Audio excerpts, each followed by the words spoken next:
probably the best way to actually qualify for citizenship by descent is through the country of Italy. Most people don't realize that this is an option you can actually pick, and it's a very inexpensive way to do it. And a lot of times you can actually skip the language test by doing it this way. Some countries will allow it, some won't. It just depends on the actual country. So this is a leeway to give you a citizenship and a passport. And I'm going to go over this with you today. But Italian citizenship by descent is up to 80 million potentially worldwide. I mean, this is a huge amount of people that can actually qualify for this, and they don't even know that they can actually qualify. Also, folks, if you want to legally get your income taxes to zero, or how to get a second passport, as quick as 45 days, do three things. Hit the subscribe button on the right of your screen right here and the notification bell next to it, and you get new videos automatically as they come out. Folks, we've got over 600 videos that you can get on this free that come in every single day. And also would like to hear from you if you got a question or comment, put it below. Number 3 is go to our website, www.citizenshipquickly.com, and just ask for some help. Now, Italy will grant citizenship to those who can demonstrate Italian ancestry practically no matter how far back. This is how liberal it is. Most countries have a time period. Italy is almost indefinite. Now, from Buenos Aires to Boston, tens of millions are likely to be eligible for this. And this came out again in IMI newsletter. Now, through estimates are rough but vary considerably between sources. Even a conservative count pegs the magnitude of the Italian diaspora at somewhere between around 83 million people worldwide.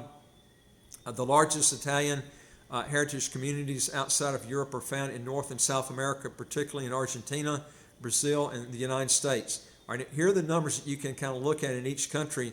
I mean, there's a lot of people that can possibly qualify for this. Argentina has established Italian descendants of 31 million people. Argentina has 25 million. Brazil, I think I said Brazil's got 31 million. Argentina's got 23 million. United States has got 17 million. Venezuela's got 2 million. Colombia's got 2 million. Canada's got 1.3 million. Uruguay's got 1 million. Peru's got around 500,000. And then there are other countries that add up to around 3 million total. Now, there is as I mentioned, as an estimated 31 million in Brazil is home to the single largest population of Italian descendants, followed by Argentina, where up to 2/3 of the population have at least one Italian ancestor. Now, a further 17 million Americans self-report of being of an Italian origin. There's just so many people. You just got to go back and look to see where your heirs came from. Now, how do you qualify for Italian citizenship by descent?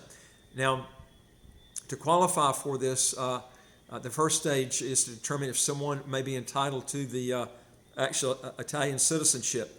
In order to be potentially eligible, you're going to have to find out the ancestor was born in Italy, no matter how many generations back, and was alive and not a citizen of another country as of March the 17th, 1861, the date of Italian unification, and then also did not naturalize in another country before July the 1st, 1912. This is the ancestor that we're looking at that you're connected with.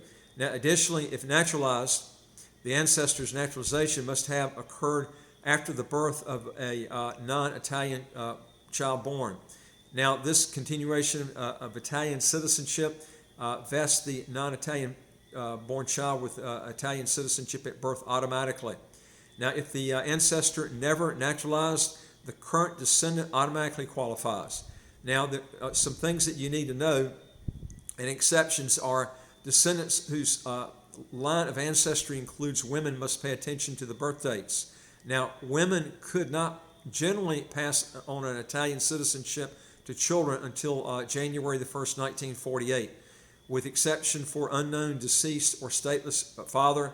Thus, if the prospective Italian citizenship by descent applicant has any female ancestors whose child was born before this date, the client must seek recognition in court as opposed to the consulate administrative path. Now, this is because Italian law has not yet codified the retroactive recognition of citizenship for children born prior to 1948 to Italian women. Now, since 2009, many have successfully sought relief in court and obtained recognition of citizenship by way of this pre-1948 maternal line.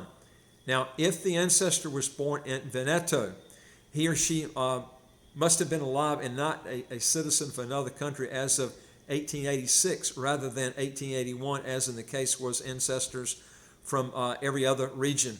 Now, if the ancestor was from Friuli, Venezia, Giulia, Veneto, or Trentino Alto Adige, there is an added stipulation that he or she must have immigrated from Italy until July the 16th, 1920. Now, if a non-Italian woman married an Italian man or an Italian citizenship qualifying man born outside of Italy before April the 27th, 1983, then she automatically became Italian upon marriage. Now, before September the 22nd, 1922, an Italian woman's citizenship status followed that of her husband's. Now, if her Italian husband became a non-Italian citizen prior to this date, she automatically also became a citizen of that country. The same goes for an Italian woman who married a non-Italian prior to September the 22nd, 1922. She would also automatically become a citizen of that country.